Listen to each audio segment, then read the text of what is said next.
BJP 82 സീറ്റിൽ lead ചെയ്യുന്നു, JDU 75 സീറ്റിലും. RJDയുടെ പരാജയമാണ് ഏറ്റവും വലിയ ഏറ്റവും വലിയ കാഴ്ചകളിലൊന്ന്. ആ പാർട്ടി 75 സീറ്റിൽ നിന്ന് ഒറ്റയടിക്ക് താഴേക്ക് വീണത് 36 സീറ്റിലേക്കാണ്. കോൺഗ്രസ് ഒരു സീറ്റോട് ഉയർത്തി 7 സീറ്റിൽ ഇപ്പോൾ ലീഡ് ചെയ്യുന്നുണ്ട്. കഴിഞ്ഞ തവണ 19 സീറ്റിൽ ലീഡ് ചെയ്തിരുന്ന പാർട്ടിയാണ് ഇത്തവണ 7 സീറ്റിലേക്ക് വീണു പോയിട്ടുള്ളതെന്ന് കാണുക. ഹിന്ദുസ്ഥാൻ അവാമി മോർച്ചയാണ് കഴിഞ്ഞ തവണത്തെ നില ഇപ്പോഴും നിലനിർത്തിയിരിക്കുന്നത്. 4 സീറ്റിൽ അവർ നിലനിൽക്കുകയും ചെയ്യുന്നുണ്ട്. എന്തായാലും BJPയെ സംബന്ധിച്ച് അവർക്ക് വലിയ ആത്മവിശ്വാസം കൊടുക്കുകയും പ്രതിപക്ഷ ചേരിയെ സംബന്ധിച്ച് വലിയ തിരിച്ചടി ഉണ്ടാക്കുകയും ചെയ്യുന്ന ഒന്നാണ്. അവരുടെ ആത്മവിശ്വാസം തകർക്കുന്ന ഒന്ന്. RJD എന്ന പാർട്ടിയെ സംബന്ധിച്ച് അതിൻ്റെ നിലനിൽപ്പിനെ തന്നെയും അപകടത്തിലാക്കുന്ന ഒന്നാണ്. അതാണ് പ്രധാന കാര്യമാണ് ധനസുമോദ്. ആ പാർട്ടി അവിടെ നിലനിൽക്കുന്നതിൻ്റെ വിജയസാധ്യത തൊട്ടടുത്ത നിമിഷങ്ങളിൽ വരുമെന്നതിനെക്കുറിച്ച് ആലോചിച്ചാണല്ലോ. ഇപ്പോൾ BJPയോട് പോരാടി നമ്മൾ എവിടെ എത്താൻ പോകുന്നില്ല എന്ന ബോധ്യം അതിൻ്റെ അടിത്തറ ഇളക്കി കളയുമോ, അതിൻ്റെ അടിയിൽ നിന്നുള്ള കൊഴിഞ്ഞുപോക്കിന് പോലും കാരണമായിക്കൂടെ?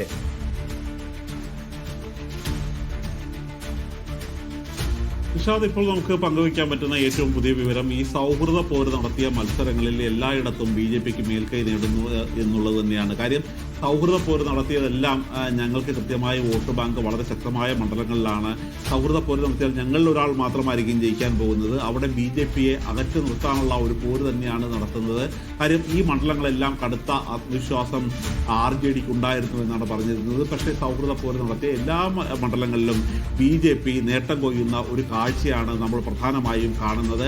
അതുകൊണ്ട് തന്നെ ഈ സൗഹൃദ പോര് എന്നൊക്കെ പറഞ്ഞ് ജനത്തെ പറ്റിക്കാൻ കഴിയില്ല എന്നുള്ള ഒരു കൃത്യമായ ഒരു സന്ദേശം തന്നെയാണ് ലഭിക്കുന്നത്. മാത്രമല്ല, ഇതിപ്പോൾ അദ്ദേഹത്തിൻ്റെ ലാലു പ്രസാദ് യാദവിൻ്റെ മൂത്ത മകനായിരുന്നു ആദ്യം നേതാവായിരുന്നത് തേജ് പ്രതാപ്. അതിനുശേഷം പിന്നീട് തേജസ്വി യാദവ് ഒരു ഉയർന്നു വരുന്ന ഒരു കാഴ്ചയാണ് കണ്ടത്.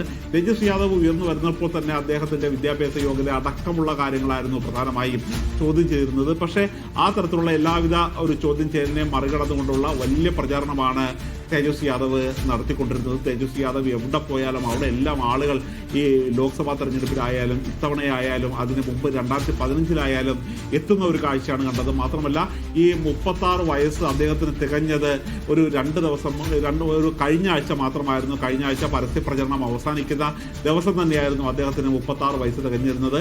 അന്ന് വലിയ ഒരു കേക്ക് മുറിച്ച് മധുരം കൊടുത്തു കഴിഞ്ഞപ്പോൾ തേജസ്വി യാദവ് പറഞ്ഞിരുന്നത്, ഈ മധുരത്തിന് ബീഹാറുകാർക്ക് പകരം ഞാനൊരു മധുരം നൽകുന്നുണ്ട്, അത് 18-ാം തീയതി ആയിരിക്കും ആ മധുരം നൽകുന്നതെന്ന്. പക്ഷേ ആ മധുരം കയ്പായി മാറുന്ന ഒരു കാഴ്ചയാണ് കാണുന്നത്.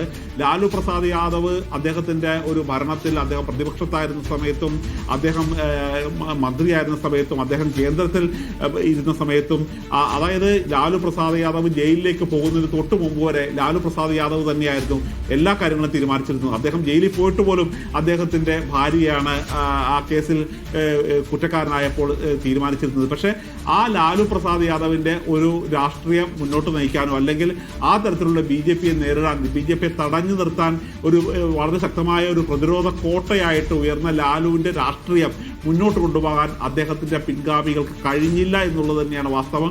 അതുകൊണ്ട് തന്നെ ഈ RJDയുടെ രാഷ്ട്രീയം ഇനി എന്താകും, RJD എങ്ങോട്ടാണ് മുന്നോട്ട് പോകുന്നത് എന്നുള്ള കാര്യം വീണ്ടും ചിന്തിക്കേണ്ടതാണ്. കാര്യം എത്ര നാൾ എന്ന രീതിയിലാണ് ഒരു പാർട്ടിക്ക് ഇതുപോലെ പ്രതിപക്ഷത്ത് നിരന്തരം ഇരിക്കാൻ കഴിയുക. പക്ഷേ ഇപ്പോൾ പോലും ഈ RJDയിൽ ഒരു ചോദ്യം ചെയ്യാനാവാത്ത ശക്തിയായി തേജസ്വി യാദവ് മാറുകയാണ്. പക്ഷേ ഇത്തരത്തിലുള്ള ഇപ്പോൾ RJDക്ക് 35 സീറ്റുകൾ മാത്രമാണ് കിട്ടിയിരിക്കുന്നത്. നേരത്തെ ആയിരുന്നെങ്കിൽ ഭരണപക്ഷവും പ്രതിപക്ഷവുമായിട്ടുള്ള ഒരു വ്യത്യാസം പോലും ഒരു 15 സീറ്റായിരുന്നു. ഇപ്പോൾ മുതലക്കൂപ്പ് കുത്തി അവർ 35 സീറ്റ് എന്നതിലേക്ക് RJD എത്തിയിരിക്കുകയാണ്. ഇത് വലിയ ഈ ചോദ്യത്തിന് RJD വലിയൊരു ഉത്തരം പറയേണ്ടി വരും. ശരി, ഈ തേജസ്വിയുടെ അവസ്ഥ എന്താണ്? ഇപ്പോഴും ട്രെയിലി പിന്നിലാണോ തേജസ്വി? തേജസ്വി യാദവിൻ്റെ ഇതുവരെയുള്ള ഒരു റിപ്പോർട്ട് അനുസരിച്ച് കാര്യം അദ്ദേഹം പിന്നിലാണ് എന്നുള്ളൊരു കാഴ്ച തന്നെയാണ് നമുക്ക് കാണുന്നത്. പക്ഷേ ആദ്യം അദ്ദേഹം പിന്നിൽ പോയെങ്കിലും പിന്നീട് BJP സ്ഥാനാർത്ഥി സതീഷ് കുമാർ ആയിരുന്നു മുന്നിലുണ്ടായിരുന്നത്. അതിനുശേഷം വീണ്ടും ചെറിയൊരു മാറ്റം അദ്ദേഹത്തിൻ്റെ രീതിയിൽ കണ്ടെങ്കിൽ പോലും ഇപ്പോൾ വീണ്ടും തേജസ്വി യാദവിൻ്റെ ഒരു അപ്ഡേറ്റ് ചെയ്ത ലിസ്റ്റ് ഇതുവരെ പുറത്തു വന്നിട്ടില്ല. പക്ഷേ ബീഹാറിൽ നിന്നുള്ള മാധ്യമപ്രവർത്തകരുമായി നമ്മൾ ബന്ധപ്പെടുമ്പോൾ അവർ പറയുന്നത് അങ്ങനെ അദ്ദേഹം തോൽക്കാൻ സാധ്യതയില്ല എന്നുള്ളതാണ്. മാധ്യമപ്രവർത്തകർ പോലും ഒരു തേജസ്വി യാദവ് തോക്കും എന്നുള്ളൊരു കാര്യത്തിലേക്ക് അവർക്കൊരു പൂർണ്ണ വിശ്വാസം ഇതുവരെ ആയിട്ടില്ല. എങ്കിലും ഇനി അടുത്ത ലിസ്റ്റ് അപ്ഡേറ്റ് ചെയ്താൽ മാത്രമാണ് തേജസ്വി യാദവിൻ്റെ നില രാഘവ്പൂരിൽ എത്രമാത്രം ശുഭകരമാണ്, അദ്ദേഹം ജയിക്കുമോ അതോ പരാജയത്തിലേക്ക് പോകുമോ എന്നുള്ളൊരു കാര്യം അറിയുന്നത്.